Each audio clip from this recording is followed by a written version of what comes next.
rencontre Isabelle Barthes. Elle est professeure des universités en management et conférencière. Je l'ai découverte lors du dernier TEDx Saclay qui m'a donné envie d'en savoir plus sur son parcours, mais également de comprendre l'importance du repas dans ses relations professionnelles. Je lui ai donné rendez-vous chez WeWork, premier fournisseur mondial d'espaces flexibles.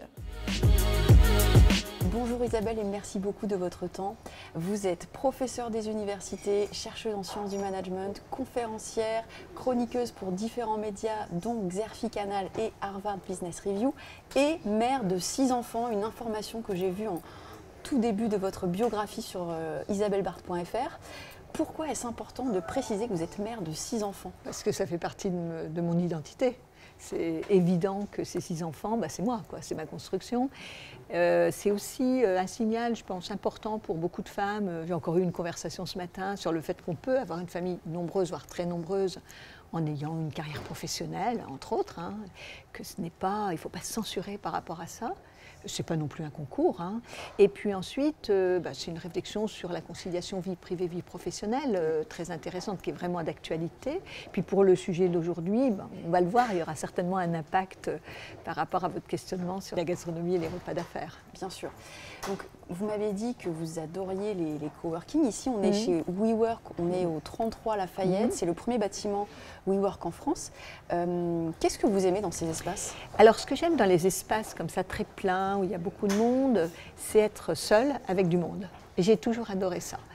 C'est vrai aussi dans mon milieu familial, c'est-à-dire pouvoir travailler, s'isoler. Alors, ça peut être un café, un espace, un coworking comme ici.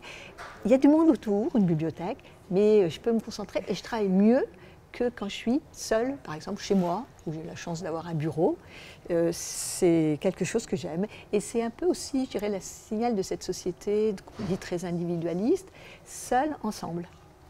Selon vous, comment ces lieux ont impacté l'activité professionnelle et l'équilibre de la vie personnelle? Le lieu de travail, les bâtiments, les structures, c'est hyper important pour l'activité professionnelle. On ne travaille pas de la même façon dans un bureau isolé, dans un espace à plusieurs, un open space, quand on a une magnifique vue comme ici. Ça, c'est une évidence, c'est comme une habitation. Ça, c'est la première chose. La deuxième chose, en effet, depuis quelques années, évidemment avec la pandémie, on a de plus en plus envisagé ces tiers-lieux, c'est-à-dire je ne travaille pas forcément chez moi, je ne travaille pas forcément au travail, mais je travaille dans un endroit différent, un tiers-lieu, où là aussi je peux rencontrer des gens avec des espaces de créativité, d'innovation, parce que je rencontre des gens très très différents de moi, et puis qui me permettent de ce qu'on appelle d'avoir de la flexibilité, de l'autonomie dans ma façon de travailler, parce que je ne vais pas aller jusqu'au bureau, mais je ne vais pas non plus être confinée dans ma cuisine, comme beaucoup de gens le font quand ils sont en télétravail. Et c'est pas nouveau, ça a commencé très tôt. L'idée, c'était de réguler les temps de transport. Il y a eu beaucoup de choses de faites dans les années 70 en France là-dessus. C'est vrai que c'était tombé un peu en désuétude. Et là, ça repart, comme d'ailleurs les habitations partagées, les EHPAD crèches, les multigénérations au sein des mêmes habitations. Enfin, on est de plus en plus dans ce monde du co. Et ça, c'est intéressant. À quelle occasion vous avez découvert ces tiers-lieux? Parce que c'est certes une pratique ancienne, mais certaines entreprises sont quand même encore réticentes à l'idée de... Tout à fait. Alors le télétravail est une question française, avec beaucoup de résistance. Vous savez que même aux États-Unis, où ils ont travaillé, promu le full remote, en tout cas les GAFAM, les grandes sociétés, ils sont en train de revenir, parce que tout bêtement, c'est du dosage. Et on le sait depuis longtemps. Les pays du Nord, qui depuis 20 ans pratiquent le télétravail, nous avaient très bien démontré que c'est une courbe en forme de cloche. 2-3 jours, c'est optimal, on gagne en productivité, mais après, c'est... Voilà. Donc ça, il faut comprendre que c'est du dosage, que cette conciliation vie privée, vie professionnelle, elle est là. Maintenant, on veut télétravailler, c'est l'expression. Et je crois qu'il n'y aura pas de retour en arrière. C'est à la fois de la performance pour les personnes et à la fois de la performance pour les organisations, c'est clair. Ça peut être aussi de l'environnement, gagner en impact environnemental, parce qu'il y a moins de trajets. Il y a toutes sortes d'avantages au télétravail. Mais c'est vrai que ça a beaucoup impacté les rapports humains, la façon dont on a une relation avec les autres.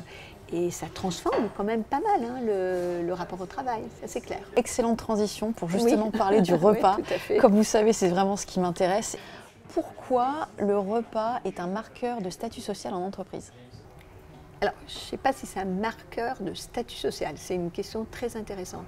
Ce qui est clair, c'est que le repas professionnel, on va rester sur le professionnel, est quelque chose qui est de l'ordre du partage, du commun, du partage, du commun. Manger à la cantine de l'entreprise, c'est pas du tout la même chose que de manger son petit sandwich ou sa salade dans son Tupperware devant son écran d'ordinateur. Donc c'est vraiment porteur de toute une symbolique, d'une identité au travail. Ça c'est clair, on pourra creuser.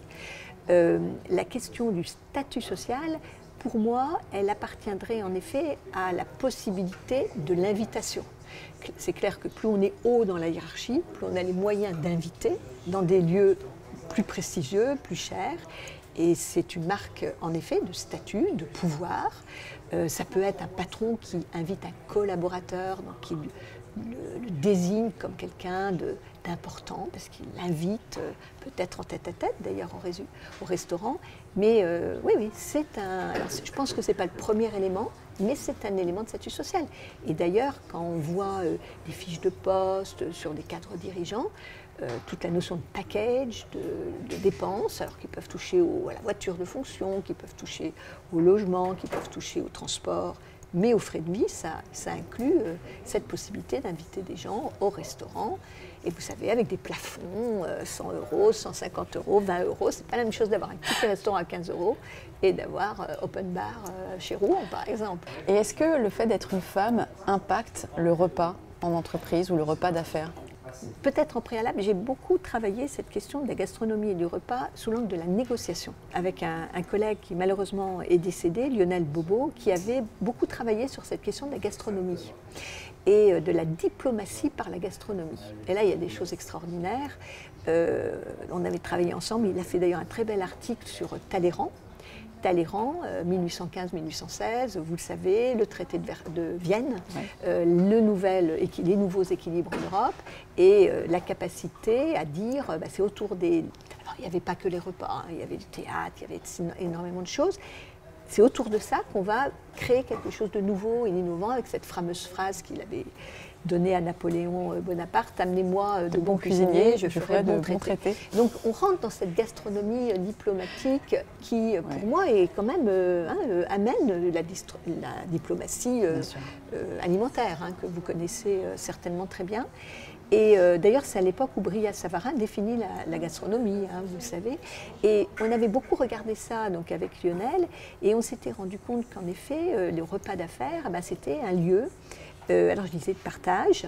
On est autour d'une table, en présentiel. Alors, il y a eu plein d'essais dans le télétravail, des apéritifs à distance. On sait que ça a été 3 fois, et puis après, pchit absolu. Donc la table, et tout quand on travaille la négociation, on sait que l'organisation d'une table, c'est quelque chose d'essentiel.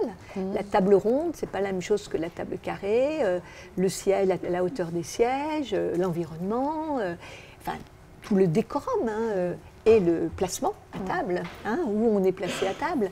Et ça, c'est valable pour les repas d'affaires aussi, on le sait très bien.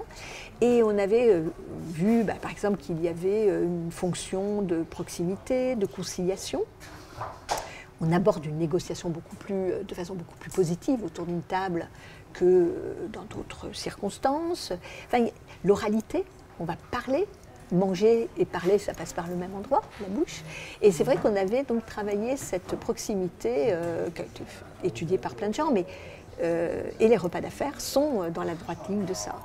Et on avait vu des chefs d'entreprise ou des cadres qui invitaient à dîner ou qui faisaient des repas d'affaires pour des réconciliations, pour des deals, pour des prises de connaissances, avec des variations dans les modalités qui sont d'ailleurs assez marrantes. Ce qu'on avait vu, mais vous le savez, c'est aussi la particularité française. Il y a un particularisme très fort. Moi, j'étais cet été en Suède, un peu pour le travail, pour les loisirs. Franchement, les Suédois, ça leur vient pas trop à l'idée de faire un repas d'affaires, un repas à midi. J'ai pas mal travaillé avec les Allemands, on n'est pas non plus beaucoup là-dessus. La France est vraiment très particulière par rapport à ce rapport au repas d'affaires. Le poids d'une pause café versus...